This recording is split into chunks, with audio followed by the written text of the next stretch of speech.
So hello friends, आज आम बनवा ओउ खटा। तो ओउ खटा पाई मुझे 2 चामच सोरिष तेल नहीं, तापर पंचफुटण किसी पकई नहीं। सेटा भल भाव फुटी जापर मु 2टी शुखिला लंका को एभली भाव में चिंडेकी पकई नहीं। तो तापर मुझे किसी भेसुंगा पत्र को ऐड कर कहीं खटार भृषंग पत्र ही निहाती आवश्यक। तो ये मुझे हल्दी फास्ट पकई देछि हाफ चामच।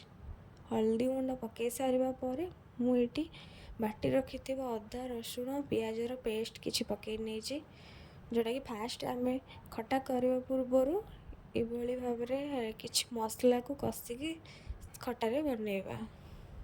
तो ताको मु भल भाव में कषि नहीं, कंचा स्मेल जीवा पर्यंत मसलार आउ जोटा कि तले टिकी टिकी लगी जाऊँगी मुझे भल भाव में छड़े नौ ना पिता लगी थाए।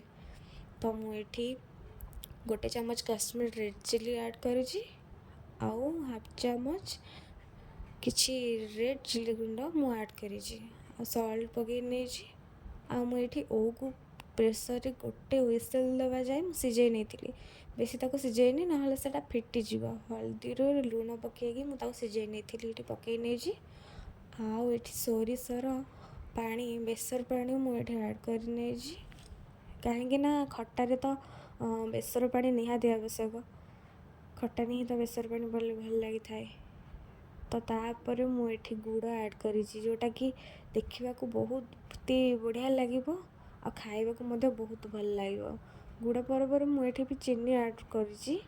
तो आपण मारे चीनी ऐड करी पारंती कि न करि पारले चलिबो, किछि असुविधा ना।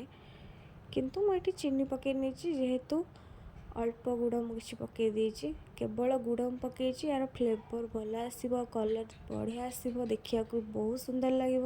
देखो केमती रेड रेड देखा गुड़ पर आउ एटा बहुत टेस्ट लगे खाया को। ओ गुड़ा क्या भल लगे कमेंट निश्चय जानते। भल लगे लाइक शेयर सब्सक्राइब कर जो हमारे भूल। थैंक